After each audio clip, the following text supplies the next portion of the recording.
Good morning.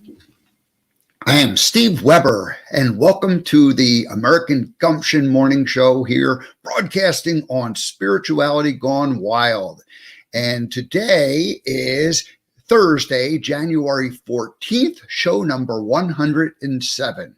All righty. So today I do not have a guest. I will be just doing a monologue, so it'll be an abbreviated show. I expect I'll go about 30 minutes, but you know, I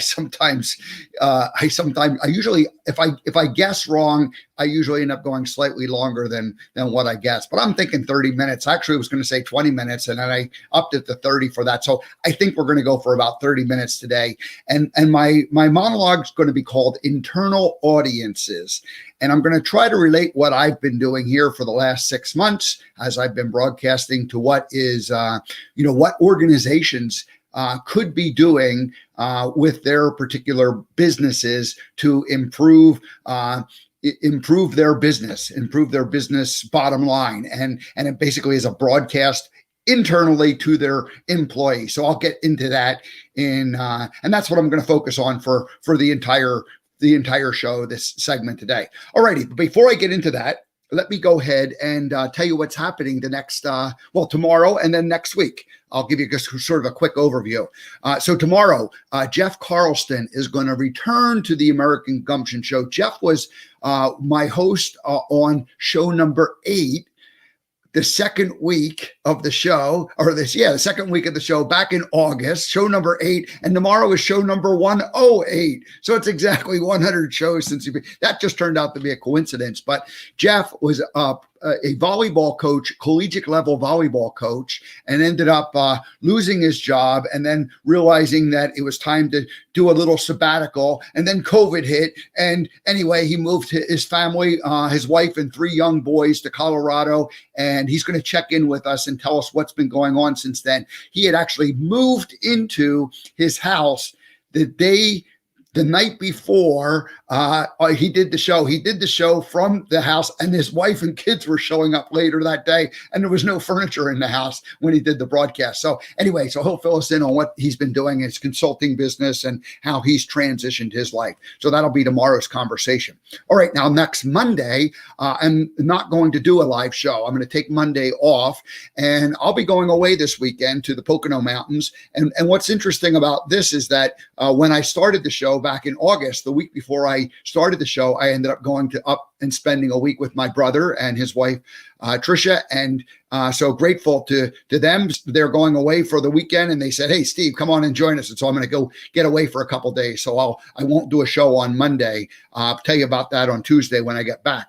All right. Now, Tuesday, Angie LaRue, and on Thursday, Tamra Oviatt. Oh, now I forgot to mention, I didn't do a broadcast. Tamra was scheduled to be on yesterday. And then she, on Tuesday afternoon, she said she had to, cancel her appearance, but could we reschedule it? And we went ahead and filled it in for next Thursday. So Angie on Tuesday, and Thursday is Tamra. It's a little bit of the woo factor that we're going with both these ladies. So I'll tell you more about both of them tomorrow, but they're going to be great, fascinating people. Got to know both of them, love them both, and exciting connection to spirit work that they're doing. And it's really cool. If you're into the woo, you definitely want to hang out on next Tuesday and Thursday. All right. Now on Wednesday, we're introducing a brand new segment. It's going to be a once a month segment, and Stacy Redfield, who's been with us twice, is going to start doing about a 15-minute segment, and that's going to happen after my monologue. And it's called the Fitness Misfit. So she is Stacy. If you haven't seen her show, she has a Pilates studio, and she's authored the book on Pilates Effect. So she is a fitness person, but she's also a person who's done a lot of TV appearances, cooking segments, healthy lifestyle, healthy living. And so her Fitness Misfit will be dedicated to all things, all things fitness, all things lifestyle. And so I'm excited that she's going to be joining us on a regular basis. And that comes up a Wednesday in the second segment from about 10:15 to 10:30 approximately. And then the second half hour of the show on Wednesday will be Tammy Joy Lane. And Tammy was here as a guest I don't know what show, but maybe back in the 20s or 30s. So it's been a long time. So she'll check back in and tell us what's going on with her life, give us an update there. And then next Friday, our very own Debbie G will be joining us, and she's going to update us on what is happening in Spirituality Gone Wild world. And so Debbie has not been on the show since show number 18. So we're kind of, next week is part woo factor and part catch up and do some things. Well, in the Morrow show, check in with some people who were here a long time ago. So kind of a fun week coming up, fun show tomorrow, and then a fun week next week. And no live broadcast on Monday, but then scheduled guests all Tuesday, Wednesday, Thursday, Friday next week. All righty, very good. Now let's go ahead and shift gears, and we'll get into the American.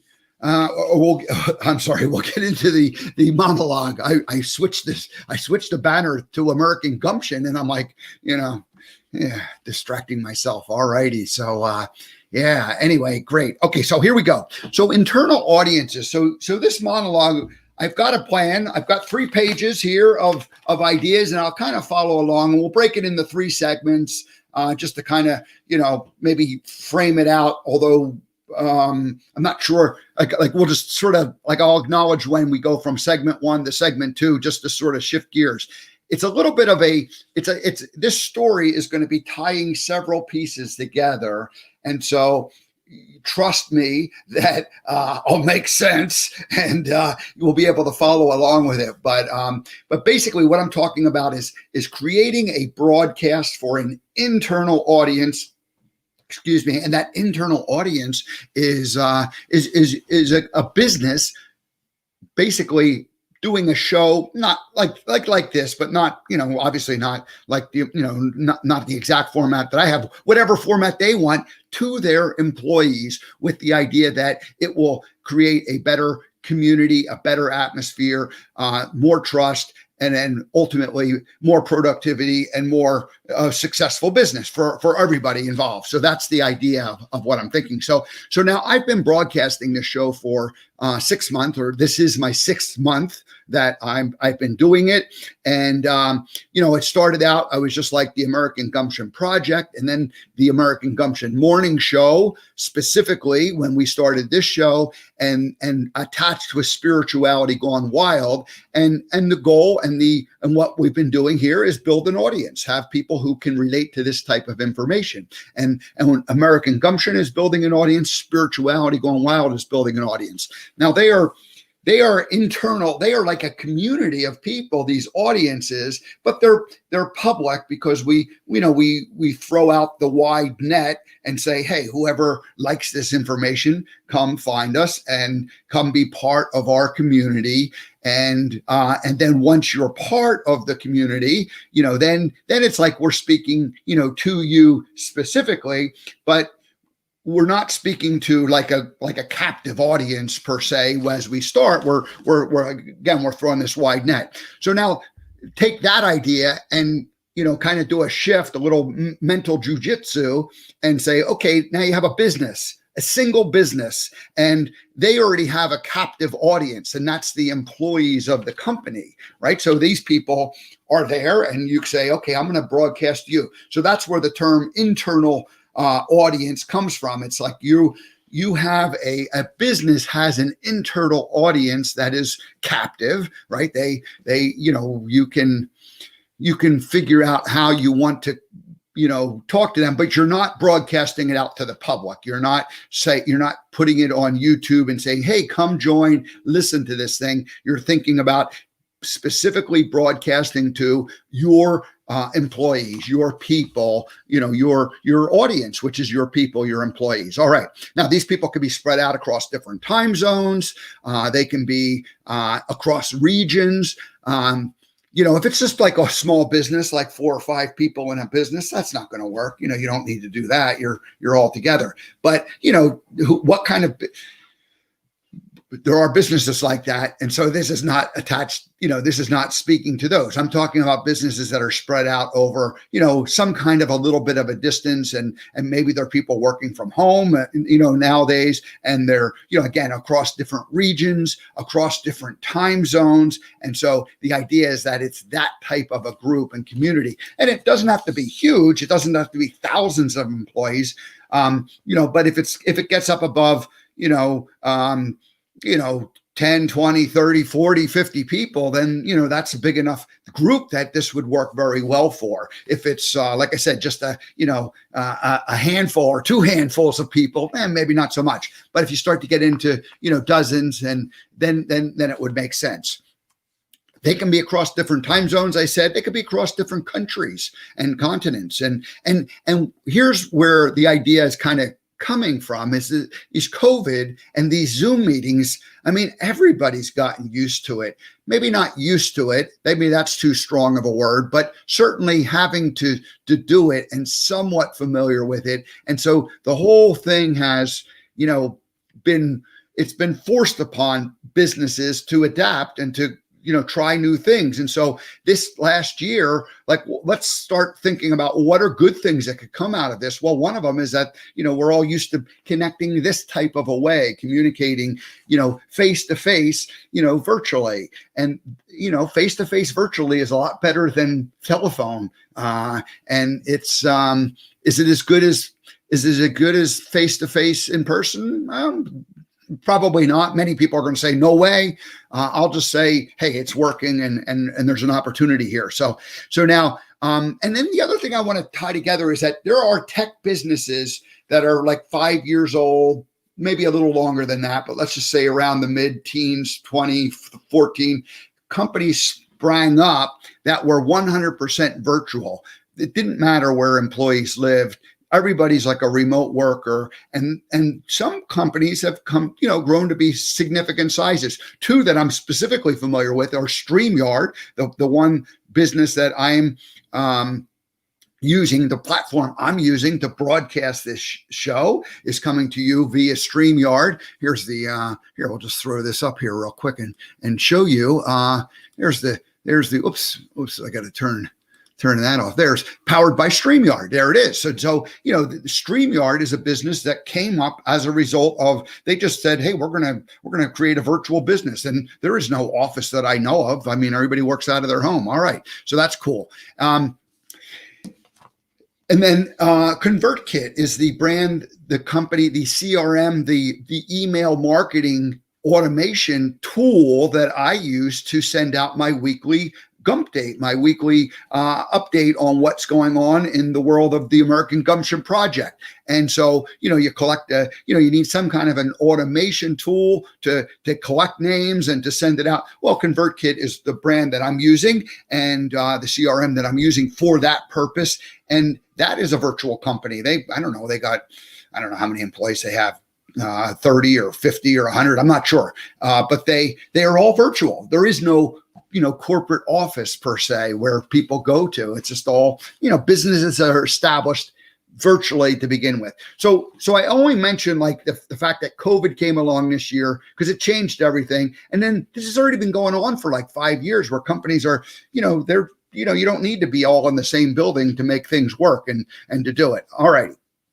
And the last thing about these virtual companies is that, before last year, before 2020, they would, rather than paying rent for a building and having people drive in, they would, once a year or twice a year, they'd have face-to-face meetings, and, people fly in and they have a conference center and they rent it, and, people get to know each other for 3 or 4 days and they interact and do some of that kind of stuff. So, it's like a hybrid type of business that's evolving that way. All righty. Now, some people, and this doesn't have anything to do with this is just a little side note. So I'm going to mention this, but there's people who are feeling very isolated this year, not connected.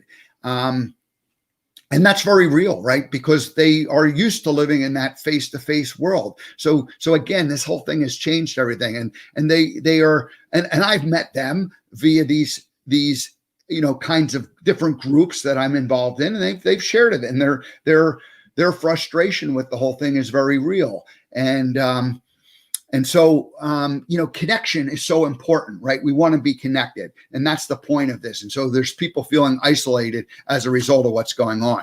All right. So now one more little crazy thing from the past, just to throw it out there. And then I hopefully will tie all this together. For 15 years, I sat on the bench, Forrest Gump, 1996, 2011. That was the time frame, and had about 1,000 conversations a day with people. Now, they weren't conversations. They were just sort of like interactions, because they lasted anywhere from 15 to 30 seconds to a minute. It wasn't like we were sitting down and discussing a whole lot, right? It was just kind of a routine and a fun thing.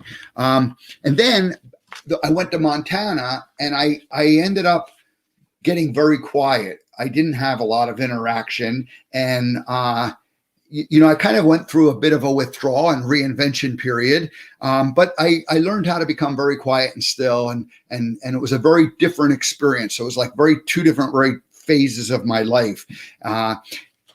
In the last year and in the last 6 months, I've gone back to having conversations every day. We're having a conversation right now. And so these conversations are ongoing, and, the guests who come on, we interact and we interact before we go on, and then we interact a little bit after, and then I'm interacting with other people who are coming on board. So suddenly I went from a life where I interacted very superficially with people for 15 years, like 1,000 a day, to a life where I was, kind of isolated and quiet and still, and that type of a lifestyle, to going back and re-emerging back out into the world. And I'm just mentioning this just as this is my frame of reference as we go down this path that I'm going down. All righty. So what have I so back to the single business. Thank you. Thank you for letting me catch up here. The single business. I remember working in buildings, and this is earlier on in my career in the 80s, inside of a business where we're all together, and yet we still kind of didn't know what was going on, or there was chatter about what's going to happen with this, and you're waiting, and this company was, fairly progressive in the way they wanted to do things and be transparent and open, and they would have, monthly meetings and get the employees together in the conference room, and, the leaders would, share what's going on and update people. And so that was good. It was a good way of, but it also, it was imperfect in the sense that, it sometimes created more conversation and speculation about, well, what's going on there? You get some more information, you get bits and pieces of it. Anyway, so that was, so even though even the point of that is that even though people are face to face, there's still not perfect communication and transparency, right?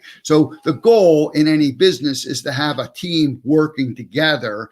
And so really the spirit of what I'm attempting to say with this today is, how can you work, here's an opportunity to work together and to be more transparent. And it's essentially from using a broadcast medium like I'm using, this is my idea. And so I'm sharing it with you. And so what have I learned doing this daily broadcast? It's the first thing I learned is it's a journey, it's constantly evolving, growing, expanding, and it's never done. You never get anywhere. It's just like you keep evolving and you keep improving and you keep upping the bar with it, right? The first 20 shows I was just trying to get through and not have too many technical mistakes. And there was all kinds of technical challenges, so you learn through that. Now there's, for the most part, technical challenges, they don't happen very often because you learn, you just get used to how it works and you figure out how to make it grow and be more smooth.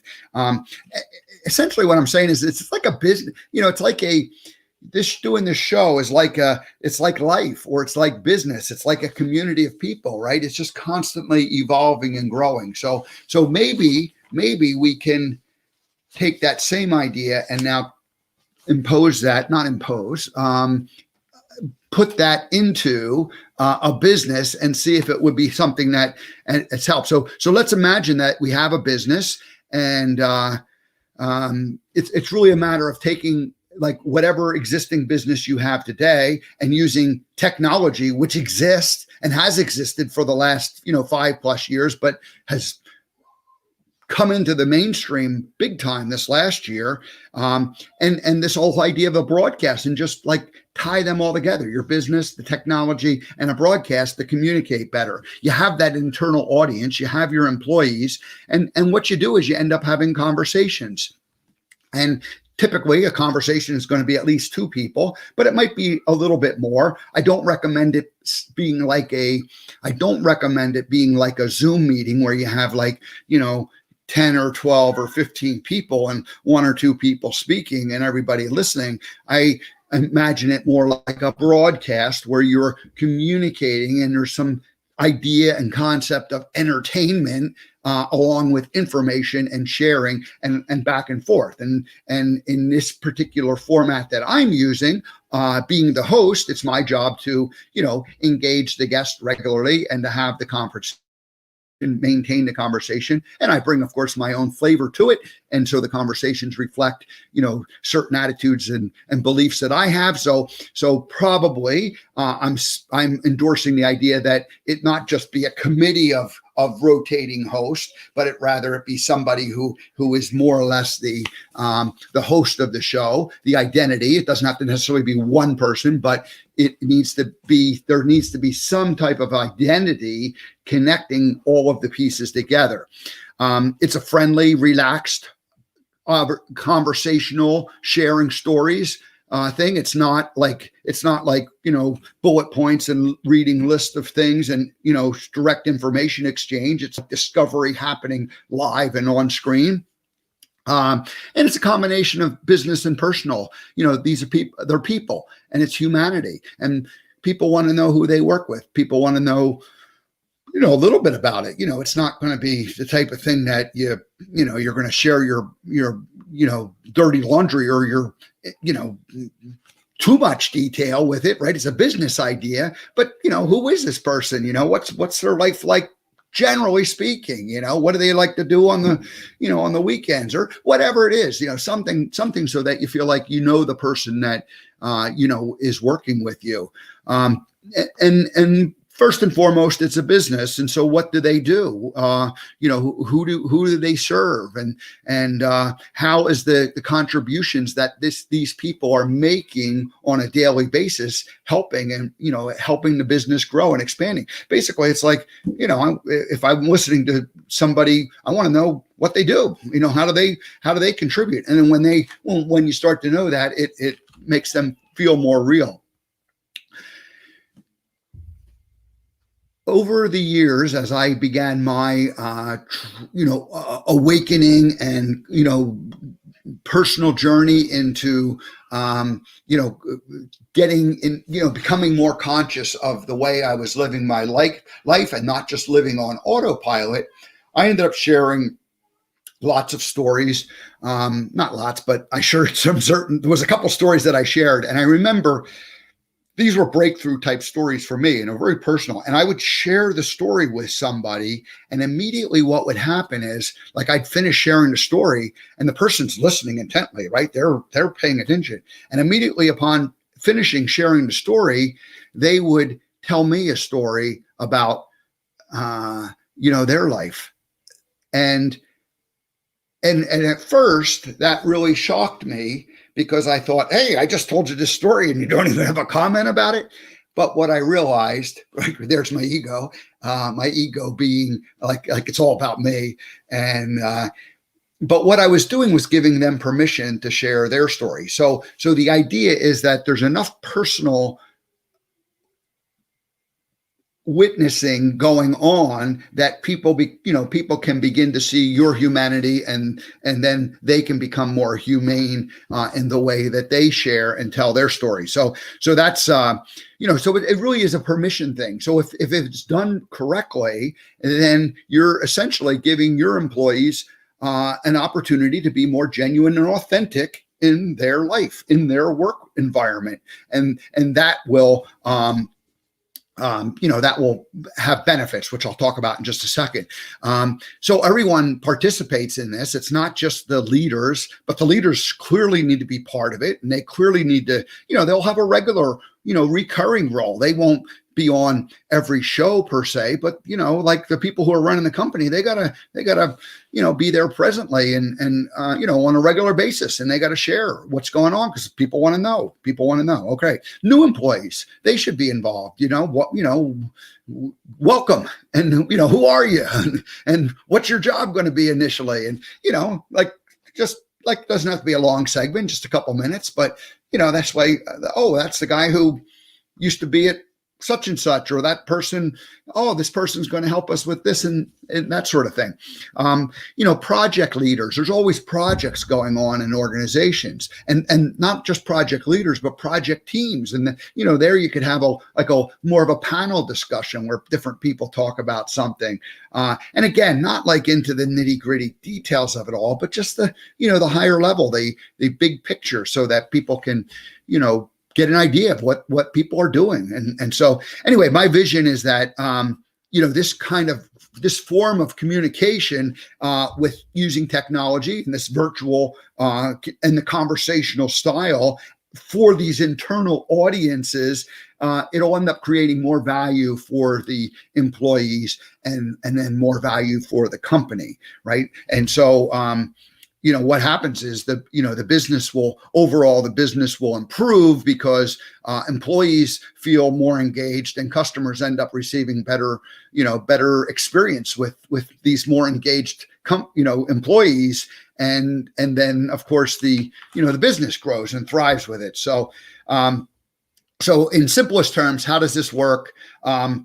Information is just essentially being shared. It's just information being shared with each other. That's really all that's as simply as I can put it. It's just a constant, or it's just a continuous, not a constant, continuous sharing of information.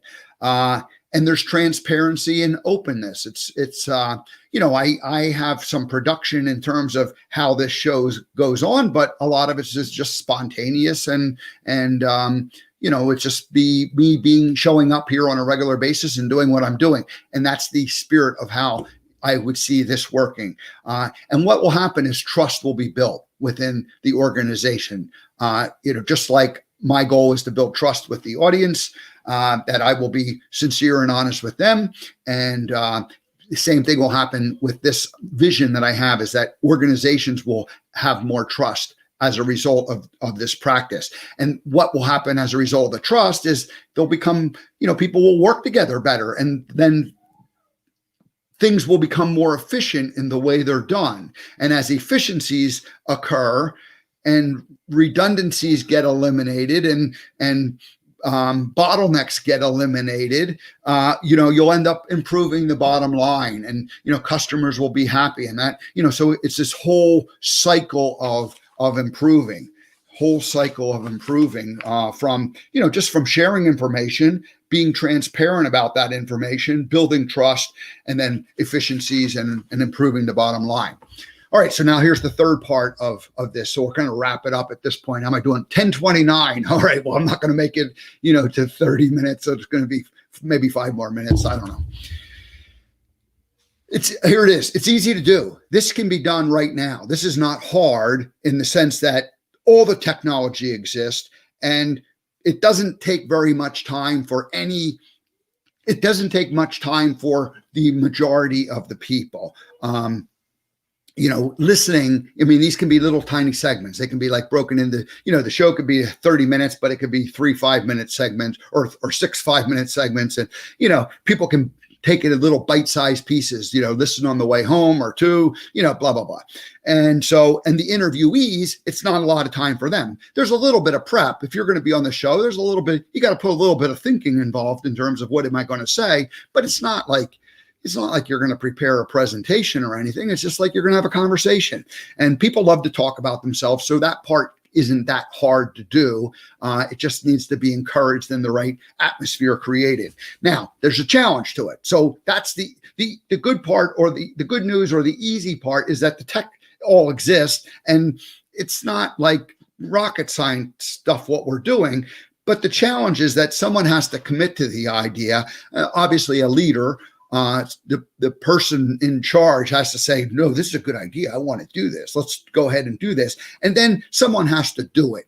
And I won't say it's a full-time job, but it could be a full-time job. This show is pretty much a full-time job for me. Not a full-time job, but it's taking a lot of energy and effort. And so it's not something that somebody has a full-time job and can do this on the side.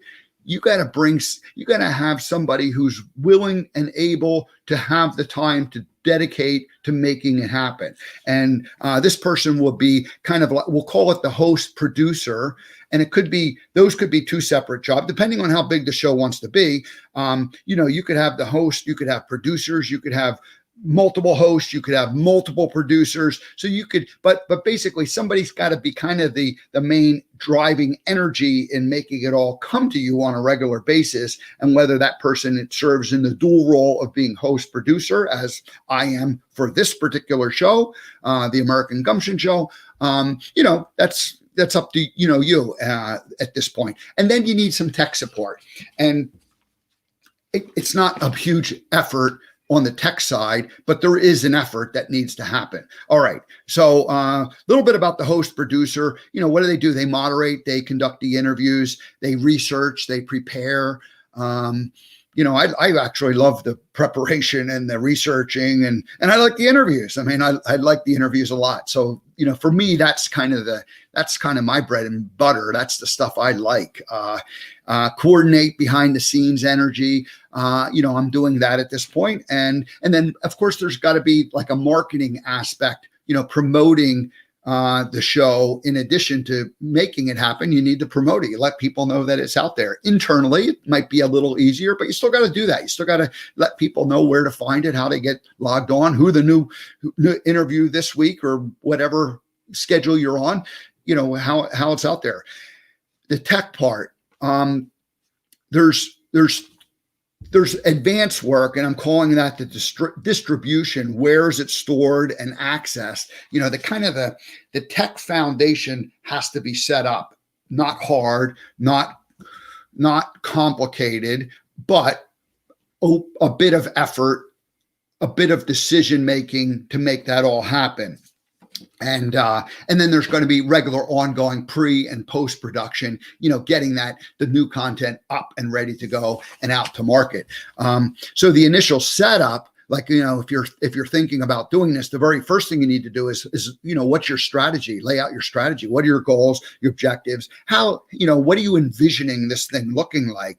And, that's a conversation that could be had that, hey, okay, we can just design this thing. Again, not hard, but something most people haven't ever thought about. So you just need to kind of lay that out. And then you need to, like that tech component, you need to bring that in and get that foundation set up in order to make it run smoothly as you start to roll it out.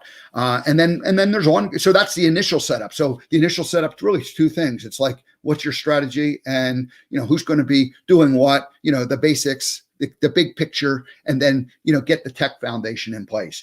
And then the ongoing work means, the producer, who's going to be producing this stuff, who's going to make it happen, who's the host, what's your pre and post production look like, what resources are necessary to make all of that happen. The tech maintenance, minimal, but you need to have that resources available. If you have a technology department, this is just like an extra little thing for them guys to do. It's a project initially to get it set up, and then it's just a one more thing that they need to do on a regular basis. But they're doing all that kind of stuff already. But it is one more thing. And then finally, the marketing component, just making sure it gets promoted and out there. So that's really all I wanted to say about this, is that this idea has been coming and brewing, and I think there's something there, and I see myself playing a role in helping others to achieve this objective. And I just wanted to use today's show to lay out that vision that I had. And I'm sure I'll formalize that more and have a landing page where people can, learn more about this type of thing. And maybe I'll use pieces of this show, as an introduction for all of that, and along with some written things, and then maybe some signups where you can learn more information about it. And, potentially we could work together and I could help you, lay out that vision and get you started with it, pointed in the right direction. So there. All right. So that's it. That's, I think that's all I really wanted to talk about today. The idea that this internal, if you're a business and you want to improve your business, then you have a captive audience and you can speak to them in a way that will be open and transparent, build more trust, which will allow efficiencies to be brought into your business and which will allow your business to grow, stronger on the bottom line by having employees that are more engaged, customers that are happier, and of course, more successful business growth for you. So that's what I'm thinking today. All righty, well, have a great day, everybody. Oops, let me just wrap up and tell you again one more time what's going to happen next week or tomorrow. Really, Jeff Carlston joins us, returns after 100 shows. He comes back. So he was on show number 8, and tomorrow is show 108. And Jeff will come back and give us an update of what life is like with 3 young boys, homeschooling them in Colorado mountains as he transitions from being a full-time volleyball coach to being a consultant and to businesses and to volleyball people and what the college market looks like in the future as things return to normal sometime in 2021, we hope. Maybe longer, who knows. All righty. And then next week, I will not do a live show on Monday. Tuesday, I have Angie LaRue joining me. Wednesday, I have a brand new segment. It's going to be a regular once a month segment from our own fitness misfit, Stacy Redfield. And that'll be a 15-minute segment that happens in the second portion of the show. And then I have Tammy Joy Lane returning for the last half hour of the show on Wednesday, and she'll update us on what she's doing out in Seattle. And then Thursday is Tamra Oviatt. Tamra was scheduled to be on yesterday, had to cancel yesterday's appearance. I didn't do a live show, but we'll catch up with Tamra next Thursday, and then our own Debbie G next Friday. And she will update us on what is going on in the Spirituality Gone Wild show. We have 45 minutes. We are not going to be able to cover everything because Debbie has a big vision that is all occurring behind the scenes. And I've been lucky enough to have kind of a front row seat, or at least a side row seat, watching what Debbie and the people that she's bringing together are doing. And it's very exciting. So we'll bring that to you next Friday. All righty. So I will see you all tomorrow. Thanks for joining me. Let's see. We are at 10:38. So it's so funny how I try to guess the amount of time that I'm going to talk, and I never do. All righty. Have a great day, everybody. We'll see you all tomorrow.